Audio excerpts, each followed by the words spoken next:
Hello everyone, আসসালামু আলাইকুম। Welcome to মিলিস food gallery. আমার আজকের রেসিপি ঝাল পুলি পিঠা। চিকেন দিয়ে আর কিছুটা সবজি দিয়ে মজাদার এই চিকেন পুলি পিঠা বানিয়েছি। অসম্ভব মজা। এটা বাচ্চাদের টিফিনে এবং অতিথি আপ্যায়নে ঝটপট কিন্তু দেয়া যায়। খুবই ইয়ামি এবং টেস্টি। তো যারা এখনও আমার চ্যানেলটা সাবস্ক্রাইব করেনি আজই সাবস্ক্রাইব করবেন এবং পাশে থাকা বেল বাটনটা অন করে রাখবেন। তাহলে চলুন চলে যাই মূল রেসিপিতে। এখানে আমি মুরগির বুকের মাংস নিয়েছি 250 গ্রাম, ছোট ছোট পিস করে কেটে নিয়েছি।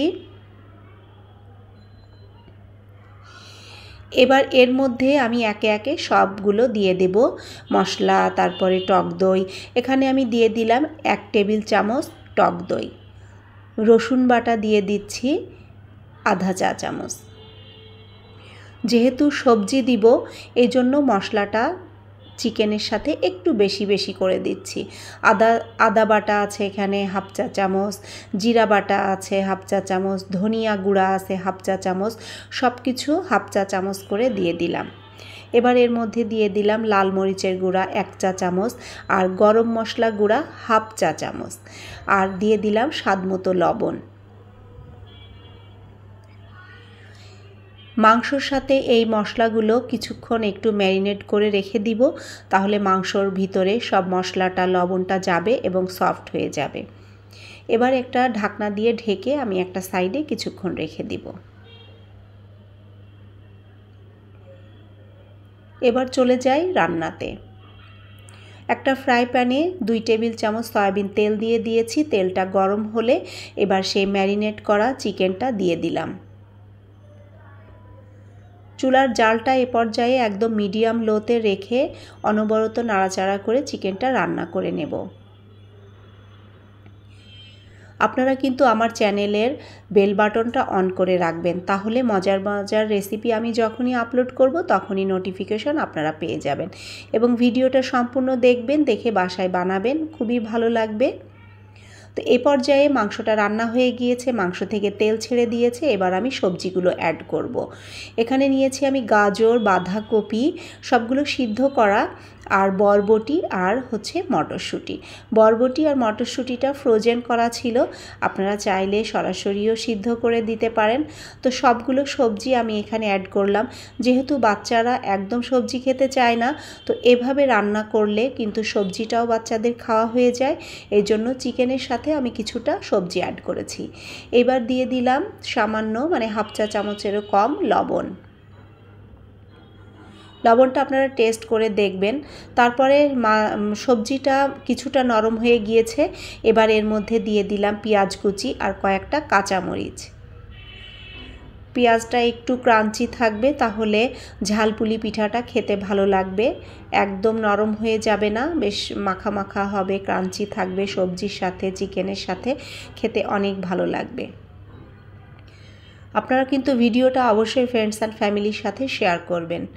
আমি একটু ঝাল খেতে পছন্দ করি, এই জন্য আরও কিছুটা চিলি ফ্লেক্স দিয়ে দিলাম 1 চা চামচ। এটা চাইলে আপনারা স্কিপ করতে পারেন, যদি ঝাল কম খান সেটা আপনাদের পছন্দ অনুযায়ী দিবেন। তারপরে এখানে টমেটো সস দিয়ে দিব।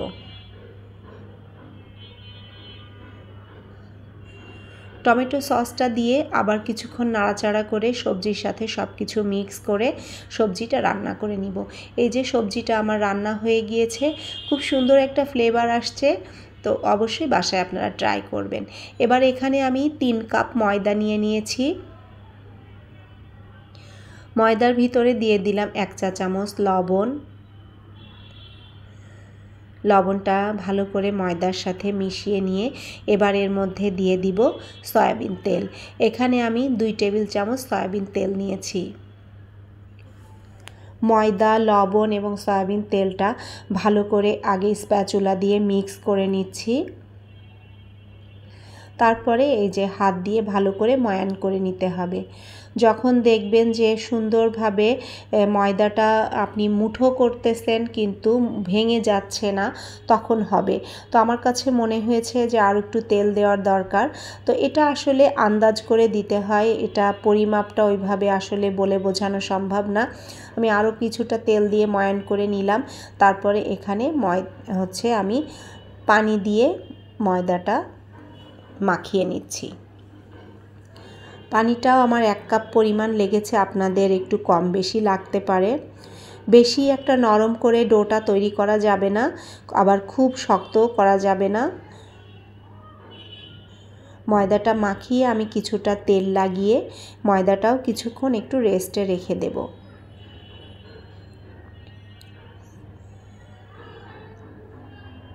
ময়দাটা আমি ঢাকা দিয়ে রেখে দিলাম।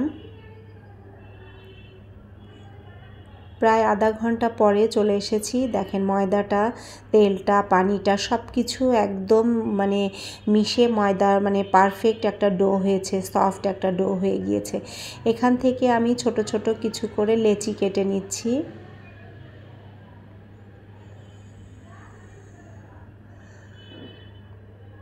লেচি কেটে নিলে আসলে সবগুলো পিঠা একই সাইজের হবে, দেখতেও ভালো লাগবে, বানানোর ক্ষেত্রেও অনেক সুবিধা হয়।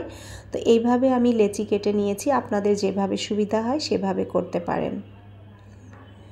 আর এই পিঠাটা যখন আমি লেচিটা করব তখন কিন্তু একটু ময়দা লাগবে না। দেখেন আমি কিন্তু ময়দা ব্যবহার করিনি। এভাবে ছোট ছোট করে গোল গোল করে বেলে নিয়ে তারপরে একটা কুকি কাটার দিয়ে একদম গোল শেপের একটা লেচি করে নিচ্ছি। একদম গোল শেপের হয়েছে। এবার আমি এখানে 1 চা চামচ সেই চিকেন আর সবজির পুরটা দিয়ে দিলাম। সবজির পুরটা একদম একটু বেশি করে দিবেন, তাহলে খেতে ভালো লাগবে। তারপর হাত দিয়ে চেপে চেপে, যেভাবে আমরা পুলি পিঠা বানাই সেইভাবে হাত দিয়ে চেপে চেপে একদম পিঠার মুখগুলো সিল করে দিচ্ছি। তারপরে একটু দেখার সৌন্দর্যের জন্য এবং ভালোভাবে সিল হবে সেজন্য আমি একটা কাঁটা চামচ দিয়েও সুন্দর করে পিঠার সাইডে সিল করে দিচ্ছি। এভাবে এই পিঠাগুলো বানিয়ে আপনারা সারা মাস সংরক্ষণ করতে পারেন।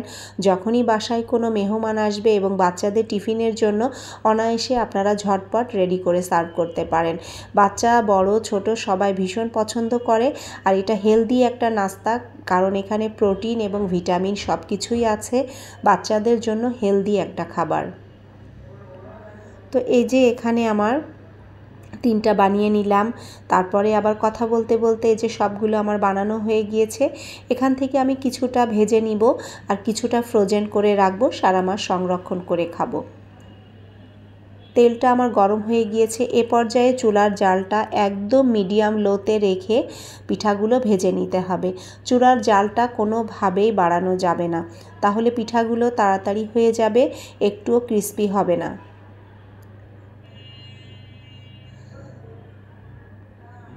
সব পিঠাগুলো দিয়ে এবার আমি একটু পিঠাগুলো উল্টে পাল্টে নিব।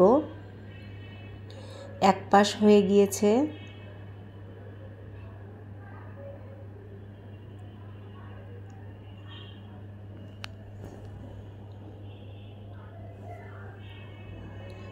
এই যে একটু উল্টিয়ে দিচ্ছি। এবার দেখেন এক পাশ একটু গোল্ডেন ব্রাউন হতে শুরু করেছে।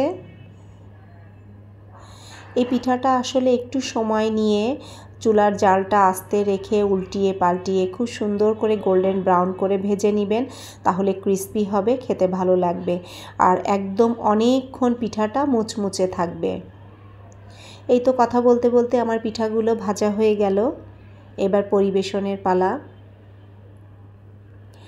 গরম গরম ঝাল পুলি পিঠা সসের সাথে পরিবেশন করছি, খুবই মজার এবং ইয়ামি। অবশ্যই ভিডিওটা দেখে আপনারা লাইক কমেন্ট শেয়ার করবেন আর আমার চ্যানেলটা অবশ্যই সাবস্ক্রাইব করবেন। আল্লাহ হাফেজ।